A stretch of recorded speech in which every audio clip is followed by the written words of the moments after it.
తాకట్టులో ఉన్న బంగారాన్ని విడిపించి ఆ రోజు ఆన్లైన్ ధరకే కొంటుంది కొమ్మూరి గోల్డ్.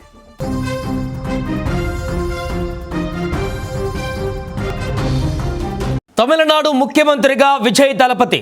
తమిళనాడు రాజకీయ చరిత్రలో ఒక అద్భుత ఘట్టం ఆవిష్కృతమైంది. రిజల్ట్ వచ్చిన తర్వాత వారం రోజుల వరకు సుమారుగా 6 రోజులు రోజుకొక ఉత్కంఠ, రోజుకొక రకమైనటువంటి పరిణామాల నేపథ్యంలో ఎట్టకేలకు విజయ్ దళపతి ముఖ్యమంత్రిగా ప్రమాణ స్వీకారం చేశారు.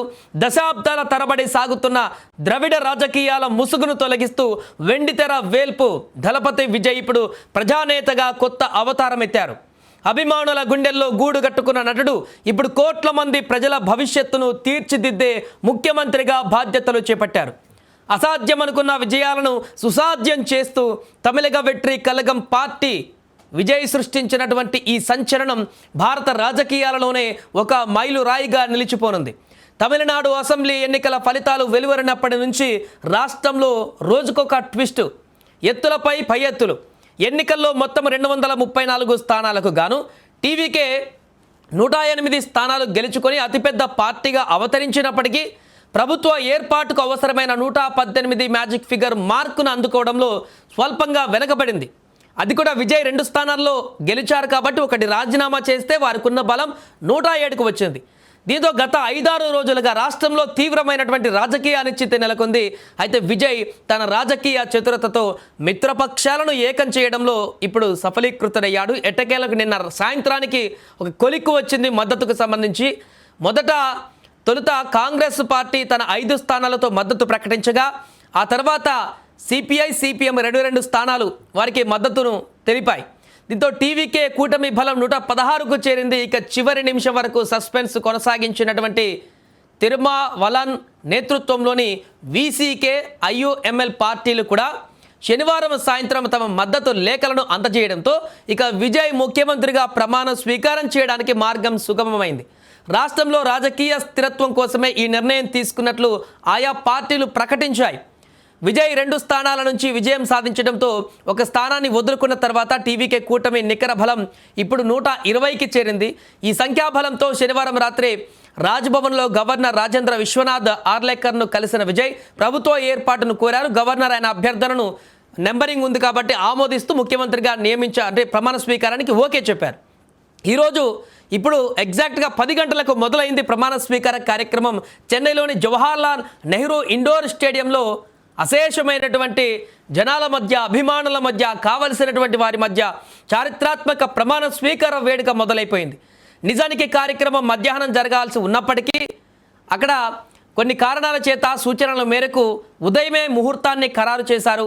విజయ్తో పాటు మరో 9 మంది క్యాబినెట్లో ఇప్పుడు మంత్రులుగా ప్రమాణం చేయనున్నారు. ఈ కార్యక్రమానికి లోక్సభ ప్రతిపక్ష నేత రాహుల్ గాంధీ కూడా హాజరయ్యారు. దేశవ్యాప్తంగా ఉన్న కీలక నేతలు కూడా కార్యక్రమానికి హాజరయ్యారు. మరోవైపు ద్రవిడ రాజకీయ దిగ్గజం ఎంకే స్టాలిన్ ఈ మార్పు పైన స్పందిస్తూ తమ పార్టీ అసెంబ్లీలో నిర్ణయాత్మక ప్రతిపక్షంగా పనిచేస్తుందంటూ కూడా ప్రకటించారు.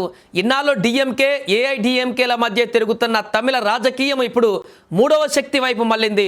చెన్నై నగరమంతా ఇప్పుడు దళపతి నినాదాలతో మారుమోగిపోతుంది. నెహ్రూ స్టేడియం పరిసర ప్రాంతాలలో వేలాది మంది అభిమానులు సందడి చేస్తున్నారు. విజయ్ ఫోటోలు, కండువాలకు భారీగా ఇప్పుడు గిరాకీ కూడా పెరిగింది. అక్కడ పోలీసు యంత్రాంగం స్టేడియం వద్ద భారీ భద్రతను కూడా ఏర్పాటు చేసింది. 60 ఏళ్ల ద్రవిడ ఆధిపత్యాన్ని కాదని ఒక నటుడిని తమ నాయకుడిగా ఎన్నుకున్నటువంటి తమిళ ప్రజల తీర్పు ఏ మేరకు ఫలిస్తుందో అనేది ఇప్పుడు అందరూ ఆసక్తిగా గమనిస్తున్నారు. అండ్ ఇప్పుడు ప్రమాణం చేసిన వెంటనే విజయ్ ఉచిత బస్సు పైన మొదటి సంతకం చేయబోతున్నట్టుగా తెలుస్తుంది. మే 13వ తేదీలోపు అసెంబ్లీలో విజయ్ తన బలాన్ని నిరూపించుకోవాల్సి ఉంటుంది. అది కేవలం సాంకేతిక ప్రక్రియ మాత్రమేనని, ప్రజల మద్దతు ఇప్పటికే ఆయనకు దక్కిందంటూ కూడా రాజకీయ విశ్లేషకులు భావిస్తున్నారు. ఏదేమైనా కూడా దశాబ్దాల తరబడి నడుస్తున్నటువంటి రాజకీయ పరిణామాలు తమిళనాడులో ఇప్పుడు ఒక్కసారిగా మారాయి. విజయ్ దళపతి ముఖ్యమంత్రిగా ప్రమాణ స్వీకారం చేస్తున్నటువంటి ఈ సందర్భంలో లక్షలాది మంది విజయ్ అభిమానులు ఇప్పుడు తమిళనాడు వ్యాప్తంగా ఒక పండుగ వాతావరణాన్ని సెలబ్రేట్ చేసుకుంటున్నారు. లక్షలాదిగా అభిమానులు ఇప్పుడు ఆ స్టేడియం వద్దకి కూడా చేరుకొని తమ నాయకుడు, తమ హీరో, ఇన్ని రోజుల పాటు వెండి తెరపై చూసినటువంటి తమ నాయకుడు ఈ రోజు నుంచి ముఖ్యమంత్రిగా, తమిళనాడు ముఖ్యమంత్రిగా చూడబోతున్నాము, ఆ యొక్క ముఖ్యమంత్రిగా బాధ్యతలు చేపట్టిన తర్వాత మా హీరోని రియల్ హీరోగా చూడబోతున్నాము అంటూ కూడా వారి యొక్క ఆనందాన్ని వ్యక్తం చేస్తున్న పరిస్థితి నెలకొంది.